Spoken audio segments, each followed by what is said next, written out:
compassion and care for marginalized groups and the people within his life who are part of those groups. And I think that is communicated rather effectively in these books. Today he will be reading excerpts from Gladstone and Finding Grace in Ellie.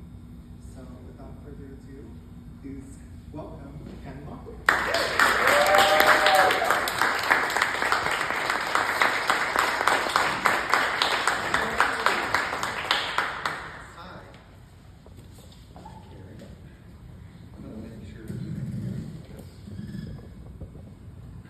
I murmur, and we don't want that.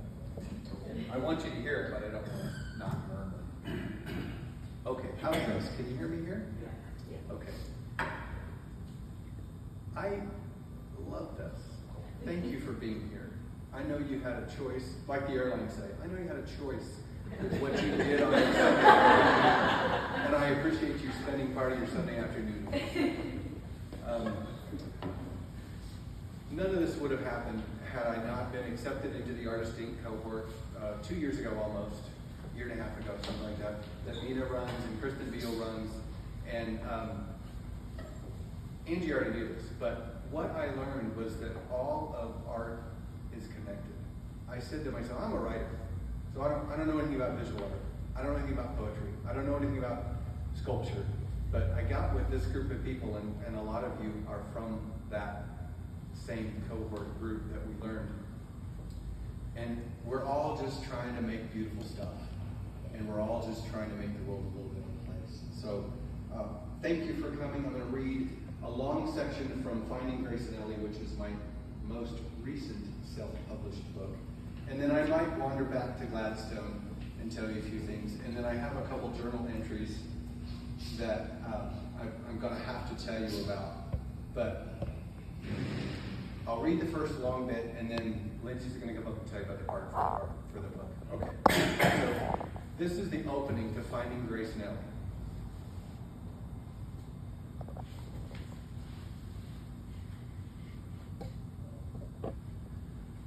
Chapter 1. Mac drove the gravel road into town like he always did around breakfast time in his Ford pickup, elbow out the window, with Smokey riding shotgun. His brain had told his foot to brake and slow down before he realized there was something different. When he looked off the side of the low bridge, he saw a boat stuck on a fence post that was standing in the middle of the river. That isn't normal, he muttered. Smokey raised his head, looked at Mac, but laid it back down. A steady winking reflection flashed up at Mac from the boat. What's a canoe doing on this little river? He said aloud. He drove to the far side of the bridge, stopped the truck, shoved it into park, and stepped out. I'm going, ma'am. That's why I stopped. Max still spoke to his wife, even though she'd been gone 7 years. He sidestepped down the bank and stood on the shore. The whole river wasn't 20 feet across, and the barbed wire fence that spanned it had mostly collapsed, though the hedgewood posts still stood.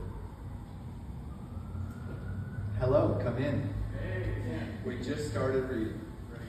That post is why the canoe sat crossways to the current, oscillating up and down. A body lay slumped down the middle of the canoe. Well, that ain't good. Mac looked down once at his boots and jeans, grimaced, and stepped into the muddy water. It hadn't even reached his knees by the time he got to the end of the canoe, grabbed the rope, and started pulling it back to shore.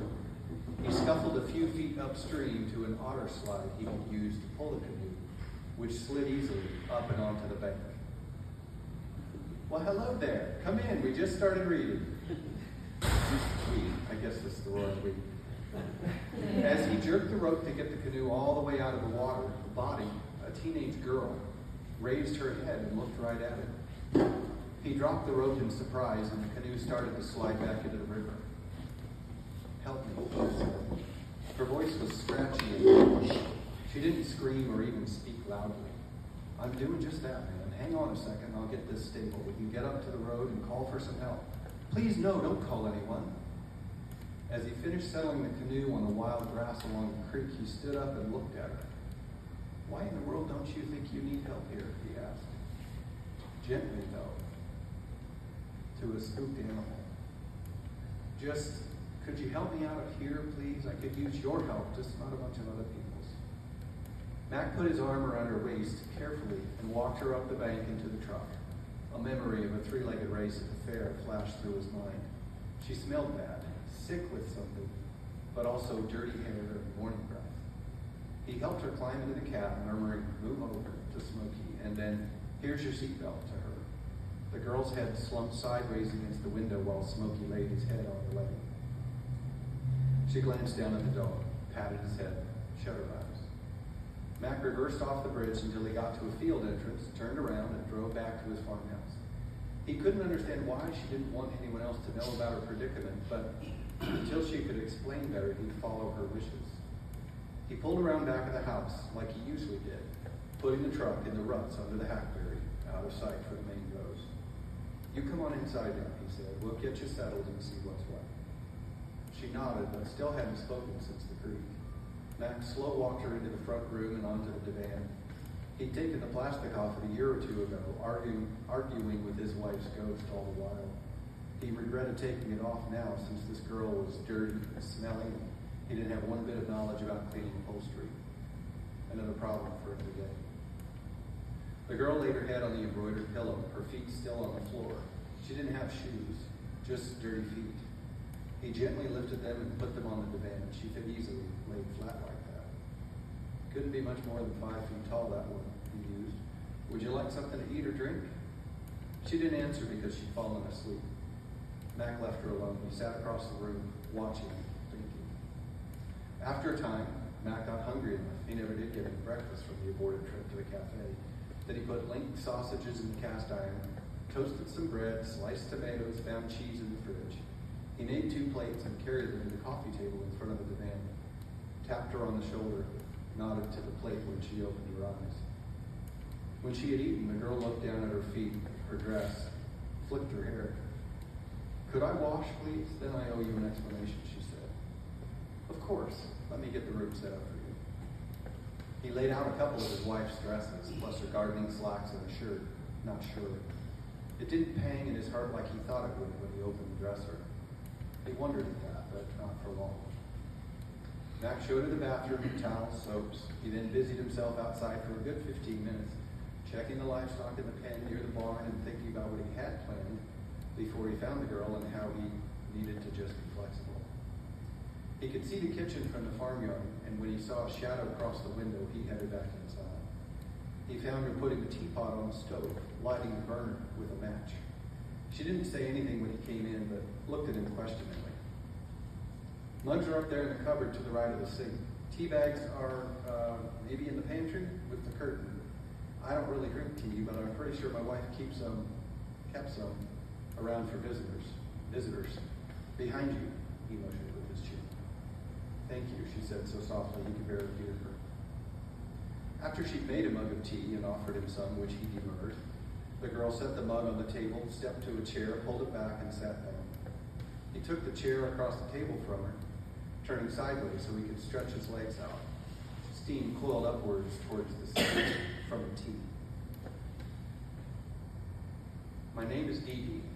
I ended up in that canoe because I was trying to get away from my parents and the guy who ran our farm," she said, looking down at the table. "I tried and tried to get my parents to come with me, but I couldn't find them last night. That guy, Elaine, has been running him since the moment he stepped onto our porch back when I was a little kid. I can't imagine he floated very far, not on that little creek."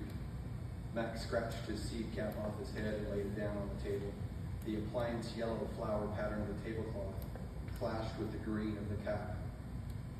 He moved the cap from the table to his knee, one leg crossed over the other. "Hi, come in." I'm just reading from the opening of Finding Grace in Ellie. "No," this is Dee Dee talking. "No, it was midnight when I left. That canoe, we only used to go out and catch carp and catfish sometimes, but we always had a person on the bank that pulled us back upriver after we floated down a little to the catfish holes. Last night I got stuck a time or two on something or other, fences or dead trees. I pulled myself free and basically just floated, didn't even paddle. Dee Dee dunked the tea bag a few times, lifted it and wrapped the string around the spoon, squeezed tea out of it and laid the spoon down. So figure the current is 3 or 4 miles an hour, Matt calculated, and I saw you at 8-ish this morning. Call it 7 hours of drifting. You're no more than 20 miles, maybe 25 from your old place. That doesn't sound very far. Not when you say it like that. I'd hope to be worlds away by now. Well, ain't you though? I didn't know there was a farm upriver that had a couple living there with a guy who messed their lives up. And you'd think, the way I eat in town almost every meal, that I'd have heard of something funny going on up there. Mac had a puzzled look on his face. I wonder why no one ever talked about you all. Yeah, we didn't go into town hardly ever. I couldn't tell you how to get there, if I'm honest. Mac sat back in his chair, one leg flung sideways, so his boot heel sat outside the table leg, the other crossed at the knee, holding him steady.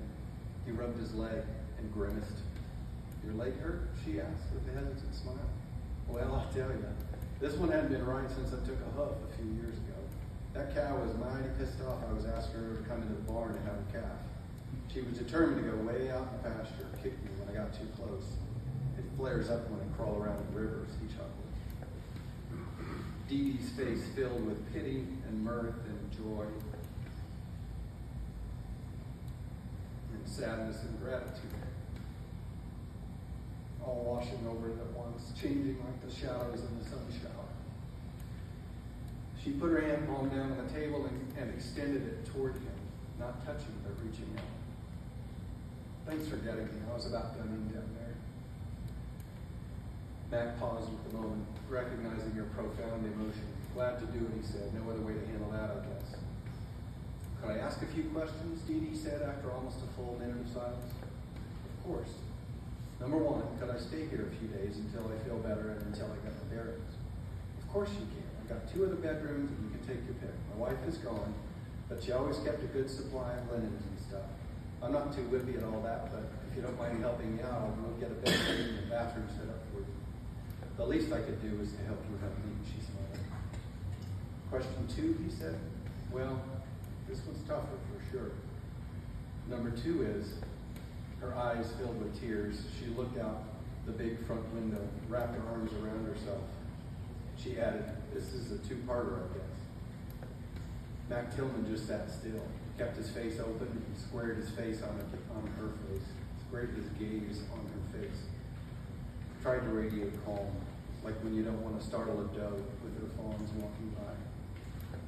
I don't trust anyone, he said. I'm trusting you because you saved me.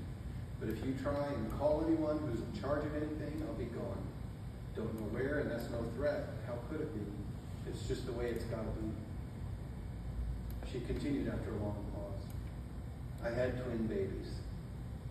Those people back there took them and wouldn't tell me where they sent them off to. I finally left after I realized that was the only way I was going to find them. Would you help me find them? Mac, even though he tried not to react, couldn't hide the alarm on his face. You're telling me you've got babies somewhere that they won't tell you about? She looked at him, nodding her head. He levered his legs under him and practically hopped to his feet, jumping back from the table. Don't we have to find them, Mac shouted. Ain't that the right thing to do? We gotta call the sheriff. You don't need to yell at me, mister. I know it's all messed up, she said, starting to cry. Not only were they gonna just move on without talking about it anymore, God has a plan and babies for you are not in it. They were gonna make me get married to one of the boys there. And please, like I said, don't call anyone. Wait, how old are you? He demanded. Old enough to have babies. That is all that matters, isn't it? She shot back. No, that is not all that matters, he fumed. She pushed herself up from the table, her face suffused with emotion. Took her mug to the sink and rinsed it out, throwing the tea bag away in the trash can into the sink. She turned back to Mac with a deep breath. I hope you'll forgive me, but I need to take it to myself. I know I've caused a passel of problems for you already, and you want answers, but... She paused. May I go out to the barn and just walk around a minute? I don't want you to just let me be. I think you could use a second to think on these things I've told you too. You won't run off like you told me you might? I'm just worried about you is all, he finished lamely. I won't run off. You've still saved me. You're my only shelter right now. And if we can both calm Mac down, we'll figure out this thorny problem. I just need a minute. He nodded vigorously, motioned to the back screen door. By all means, Dee Dee, you're not a prisoner, okay? I'll go check the stock out near the shelter. I'll be back in about 15 minutes. That sounds just right, thank you. He walked out the door after she did, turning right for the trees instead of left towards the barn the way she went. When he came back after a quarter of an hour, all was well with the stock. At least the animals were under control. He saw her sitting on the stump, set right next to the barn. She waved and smiled, so he changed his path to go sit next to her. She patted the stump, then laid her hands in her lap. You've got some beautiful horse tack in there. Do you have horses? No, not anymore. I couldn't bear to see my wife's mare miss her so badly, so I gave her to some friends who have kids who can ride and take care of her. My horse, well, that's another story for another day, I guess. We didn't have riding horses over there, she said. Plowing horses all. I didn't have to do any plowing. Man's work, you know. Mac looked at her, shaking his head, but saying gently, full of compassion for her. You've got one way of seeing the world, don't you? Barn swallows darted into and out of the door of the barn, right above their heads. Their chirping punctuated the rustling of the sunflowers and the pigweed in the breeze. What other way would I know? I barely left that place, they told me. Elaine told me, told us, there was one way of doing things, seeing things, believing things. And somehow my mom and father just didn't push back. They let him be the main parent. Why'd they do that? No idea. All I know is that Mama quit reading the books soon after he showed up.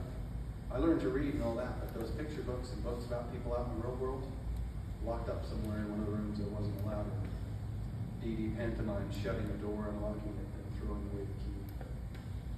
In your own house? Is that what you mean? Mac asked. At first it was just our house, but then they built a few sheds and made them like cabins with water and insulation and stuff. I went in a few times, mostly when he wanted to lecture me. Dee Dee made a face during this like something bitter was on her lips. This may be too soon. You may never want to answer this, but Mac paused. Was he the father of your babies? He finished the question in a whisper, embarrassed to ask. Her head snapped up to look at him with alarm. Oh no, he never did any of that stuff. He wouldn't even talk about it hardly.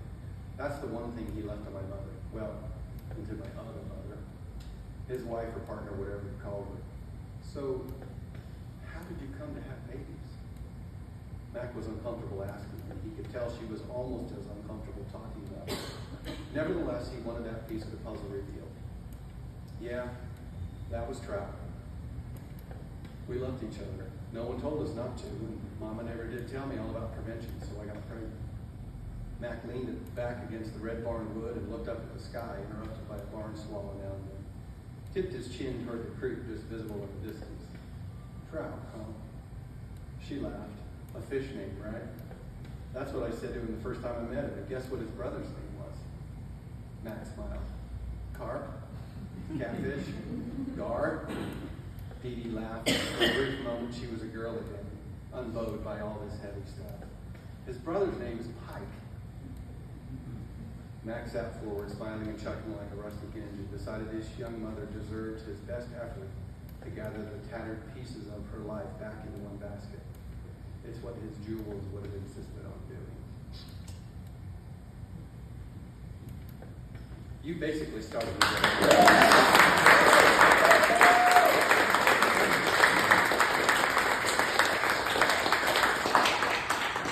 Okay, yeah, that was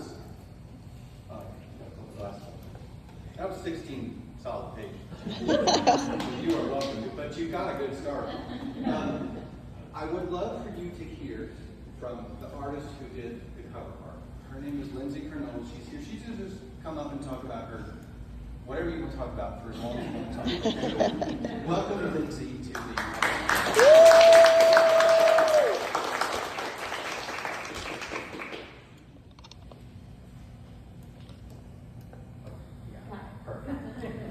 Hi everybody, my name is Lindsay Kernodle. I also met Ken through Artist Inc., which was with Nita Estrada and Kristen Beal and the whole crew at Harvester Arts. So thankful. Ken gave me the privilege of working on this book cover, even though I've never worked on one before. He trusted that I'd figure it out. And I'll talk a little bit about that process. So as you heard, just from that opening section. He has read this once before at an alumni night for Artist Inc. It's very visual language and a little bit of a mystery. So I developed a couple cover ideas, and this is the one that stuck because it's pretty intriguing why this young lady is floating down a river in a canoe, and it activates some of that mystery, some of that intrigue from that, and Ken also provided a lot of specific details about the setting, and each of the parts of this book, there's 6 little part illustrations throughout, and those are based on specific things that are found in the book as well, including your truck, and even little things I'm illustrating a fox in one chapter, and it's we wanted that part to be peaceful, so instead of an alert fox, it's sleeping on the ground. Everything was made digitally in the Procreate program, and highly advise that to any illustrators out there. And then he figured out how to make this all into a book, which is the magic part. And I don't know how it happened, but it looks really great, and I'm super honored to have been part of it.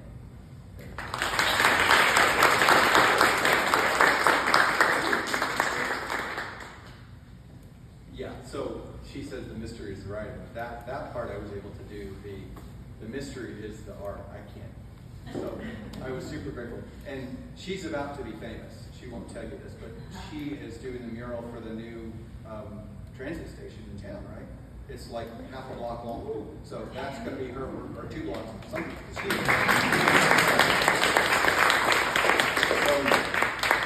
I knew her when.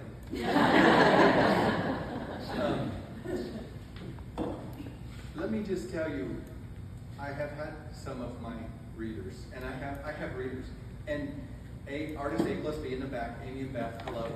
They told me to look at Gladstone, which is, this was published in June, and Finding Grace and Ellie was July. They told me to look at the Kindle popular highlights. My book has a popular highlight in it.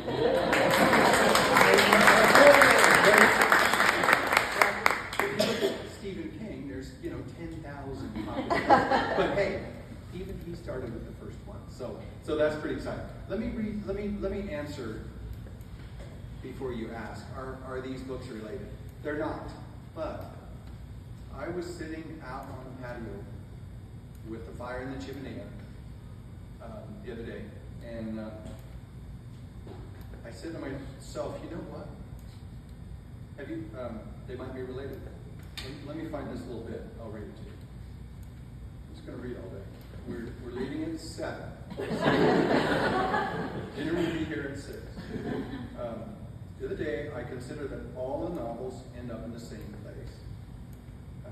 That there is, in fact, one universe where they all exist. Think about when you hiked. This is what I wrote down. It felt like when you hike a wooded trail and you can't see where you're going except you're on the trail. But when you top a ridge with a clearing, you can see a whole separate section of the trail, way ahead of you, and then you see that's the mountain peak you're headed for, but that's the first you've seen of it.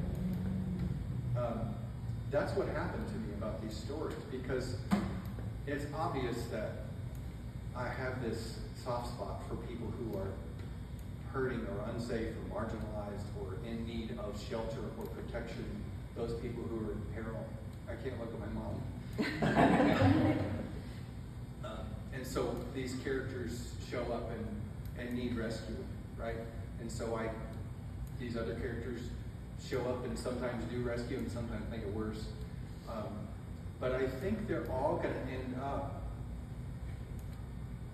in this area of the country, which is the eastern plains of New Mexico, possibly north of Santa Fe. There's maybe our favorite place in the whole entire globe.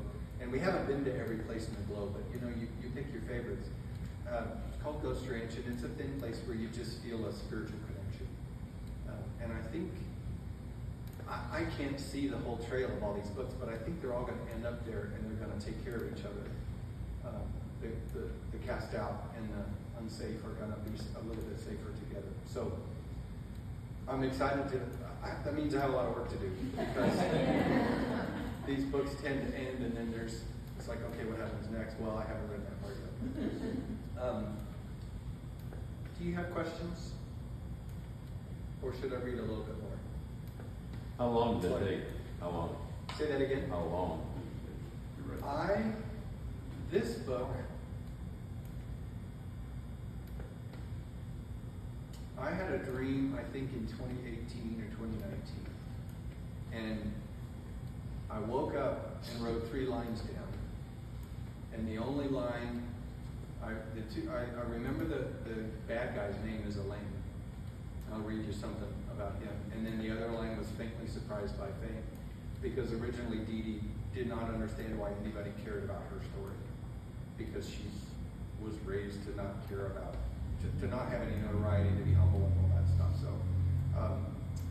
I wrote that then. I wrote a draft probably 2019 or 2020, and then sat on it, and then didn't know what to do with it, and then ran across these Artist Inc. people and another writing retreat in Branson last year and a half ago, and they helped me get to the next stage of writing, which was getting some editorial help. So I'm going to say 6 years, like, yeah. Yes? What was the most enjoyable part of the writing process? I like that question. This is going to sound odd, but I really love to reread and hate what has happened to these characters that I love. There are good people who suffer, and I just hate that. But that's how the story came out, so I had to be true to that. Yeah. So I guess the raw emotion of the highs and lows of these people who have turned into real people. Sure, I'll meet these people somewhere. I just need to go to the right spot. You know, their characters are important. But now I get why authors say these are real people. This is actually happening in some universe. So, and I know some of your writers should get that. Can I read? Yes. Would you learn the technique of adding the elements that help us see the scene? Putting the foot of the leg next to the leg of the chair, and the steam coming up from the hot tea gave us context and texture and smells. Where'd you learn that technique? Yeah, I don't have a good answer for that. I appreciate that you felt all that. It's important to. I'm not good at. He's gonna laugh. I'm gonna laugh. If a person changes their hairstyle, I do not know who that person is. Like, It's true. No, nobody changed their hair because I won't recognize it. Yeah, no. After all, right? Because you change your hair. So I guess I make up for it with geographical location, context, clues to just settle us in. And from Ramon's piece and from my reading, it's obvious that this is not high octane, fast-paced action. You gotta settle down and read and get a piece of chocolate so your brain can digest, and then just relax into the story because it just doesn't move. I read the high octane stuff, but I don't write that way. So I don't know. I'll think about that. I'll have an answer at your next. I thought it was great. Thank you. Can I make a Yeah, Bonnie. comment? Yes, please. Well, that's what puts us in the story. That's what puts Yeah. us there with them. Is the birds, I don't know and how the I- grass, and the smell, Yeah. tattered Thank you. person. Yeah, I appreciate that. So I read you about the bad guy. Oh yeah. Okay, so Gladstone really didn't have a bad guy, and I know some of you in the room are reading it with a group, so I'm not going to throw out any spoilers, but there is a bad guy, but there's not, and so this one actually has an active bad guy, and I don't like him, but nevertheless, he insisted on being part of the story. So this is this the first we read of him? No, this is not the first this is not his origin story, but this is where the bad guy interacts with Dee Dee's family on the farm. And we haven't met Dee Dee's mama or dad. That's Mitchell and Carly. So Carly's the mom, Mitchell's the dad. And that's who we're talking about here. This is chapter 11, page 100. About the time Carly showed Doug David the secret place. Oh wait, hang on. I'm going to read you about the secret place first. This is where Dee Dee named Doug David. And that's not giving anything away, because on the back it says, named for her stillborn twin brothers, raised in a cult by well-intentioned but clueless parents, Doug David is awakened to the rotten reality of her life. On and on. Gets worse before it gets better. So this is about Dee Dee and her mama. On a spring day soon after the fever, Doug David heard her mama calling her. Doug David, I want you to come out here. Mama, what? She replied. I'm busy getting my doll ready for school. Carly came around the corner of the porch and stepped inside the screen door to find Doug David, who was sitting on the floor, legs splayed. She had a doll-sized comb in one hand. The doll's hair stretched out in the other. Doug David didn't have any shoes or socks on, and her knees stayed scuffed with farm dirt. She looked up at Carly, grinning. Isn't she pretty? Hair's all shiny like mine after you wash it in the rain barrel and comb it for me, huh? She sure is, honey. Now leave her to rest for a second and come out here. I want to show you something. Doug David did so and held Carly's hand while they walked away from the house and into the line of trees that ran along the edge of the property. 5 wide-shouldered junipers had formed branches that kept a casual walker out, but Carly pushed through a thick bark, holding the branches carefully so they wouldn't slap either of them in the face. Mama, I'm getting all buggy and itchy. Why are we going through the trees? You'll see. Just stick with me. Once past the branches, Doug David found herself inside an open space that felt like a hiding place with only a way out that was straight up. Like if she had a ladder, she could climb out the top and step up onto clouds. She turned a slow circle, peering out to see if she could see the farm, which she couldn't. Doug David, this is my secret place, my special place. I come here when I need to think for myself. Oh, I love it, Mama. Can I share it with you? I hope you will. That's exactly why I brought you out here. You know what a church feels like? Not really. Doug David knew what a church was. It was a big building that was painted white and had a steep tower in the front. She'd seen the pictures of her mom and dad in front of one, but they hadn't gone to that building since Doug David remembered. So, like a lot of things in her orbit, she knew of a thing, but didn't understand it. Well, a church is a place where a person can talk to God, or nature, if you don't tell too many people that it's nature you're talking to and not God. Carly started to explain. You're not supposed to talk to God anywhere else? And how do you talk to nature? No, that isn't what I mean. I mean it's a closer place to talk. A place where you can focus, or at least turn off all the things that are loud so you can hear. Like chores? Exactly like chores, Carly said, relieved that she had come up with something that made sense to her daughter. The glade figures prominently in the rest of the story. Now here's the bad guy. About the time Carly showed Doug David the secret place, Elaine stomped across the property, not angry, but in the way of conquest and discovery. When he and his band of 3 had decided once again to move, this farm, with possibilities for a small ranch, seemed the perfect size. It was situated along the Minnesota River that flowed west to east, carried some volume, but it was a backwater. On this humdrum river, Elaine felt it would be easy to build a life out of time along its banks. Oh, not easy. It would be years of backbreaking work, but easy as in purity of purpose, clarity of task, unity of this band. Mostly it was out of the way, and he hoped he could finally be in charge with no one to wreck it. Elaine crested a rise in the long bluegrass that ran right up to the start of the juniper trees that lined the river. Birds ate the juniper berries and then shat the seeds as they rested on the barbed wire fence after a big meal. Those seeds grew into the windbreak he was looking at. He also saw the ranks of young trees edging the property, deliberately planted, that would serve better than man-made fencing.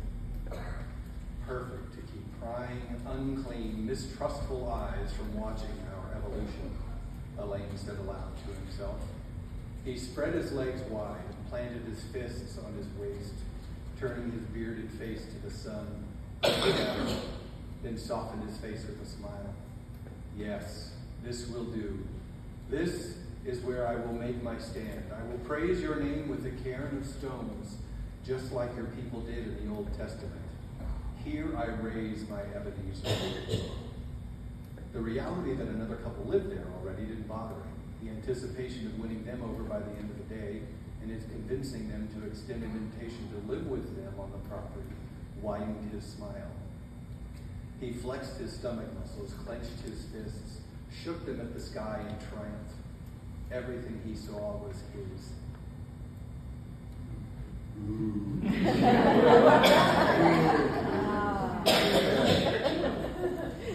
So that's the bad guy. Okay. I feel like that's a lot of reading already. Questions? Comments? Concerns? Gentle criticism? When's the movie? I would love somebody to make this movie. And I would love to see this as a movie too. Yeah. No?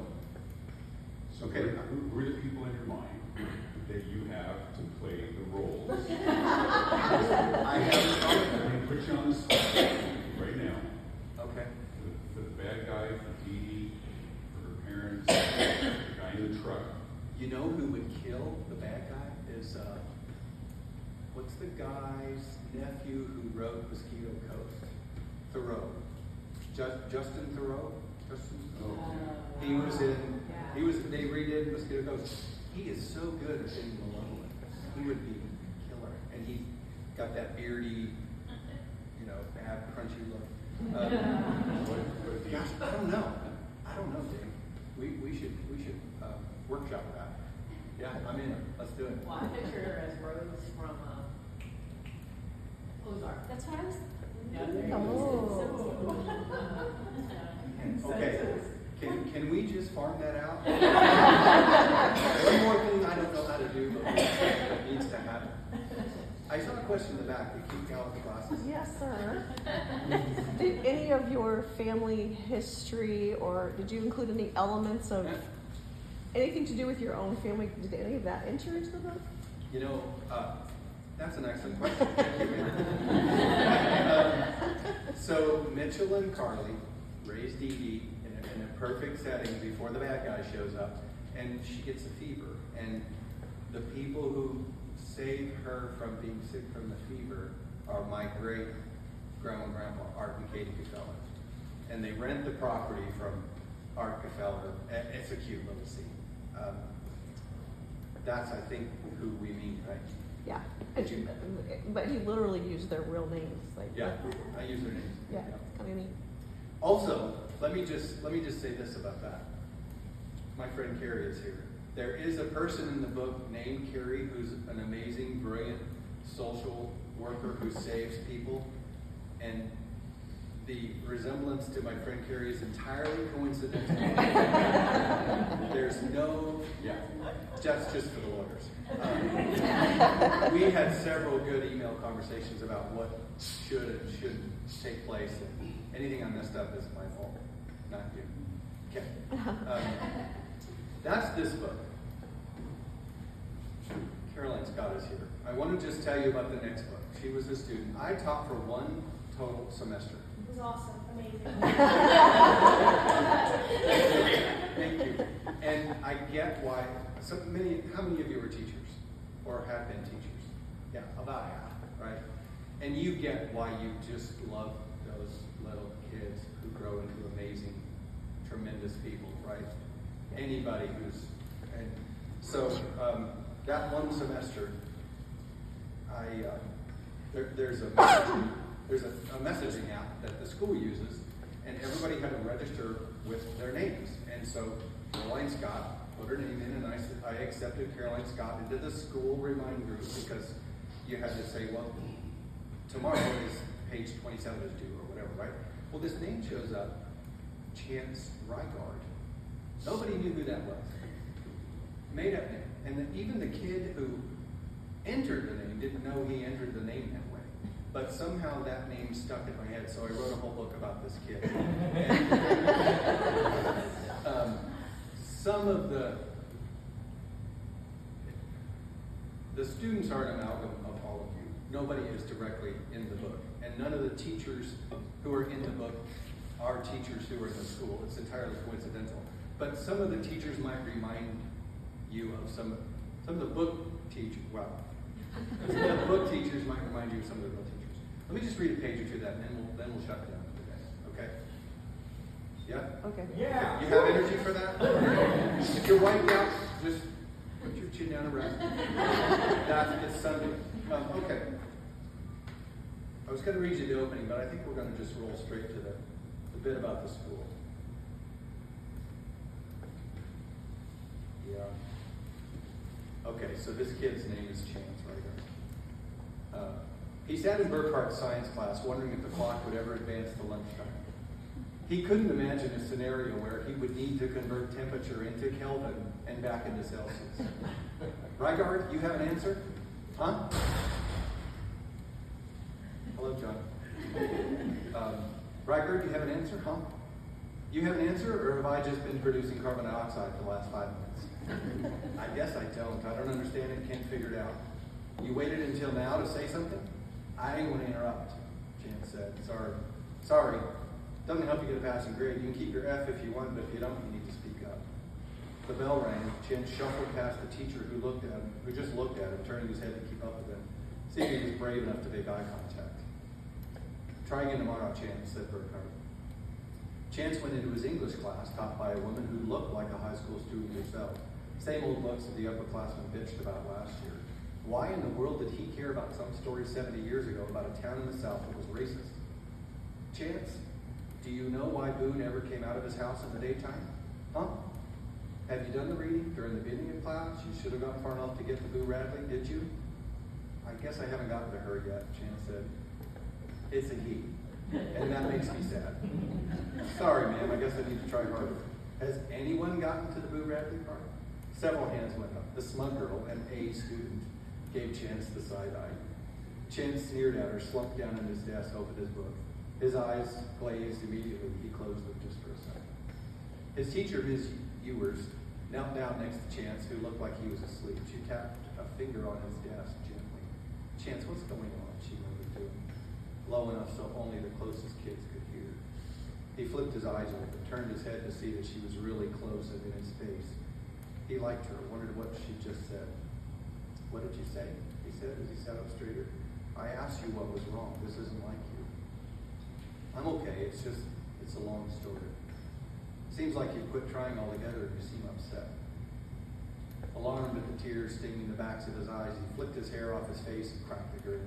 Nah, I'm great. I just gotta get some rest. She looked at him skeptical like. You come see me only if you want, right after school. Tell me all about it if you want. She said, rising to her feet, patting his shoulder, walking back to the front of the room. Okay, there's more. But that's the next book that I'm aiming for January. Called The Light. That looks the light one. Okay. Last shot. You have a question. This is it. We're shutting it down after this. Okay. We are gonna, if you'd like a book, my friend Leslie over there, who is famous in his own right, is running the point of sale. If you'd like me to sign it, I'll do that here, and Mina's gonna tell us the rest of the story. Yeah? There's very little to tell, friends. I know this isn't a performance, but please, can we please give a round of applause? You need to take a bow. A round of applause.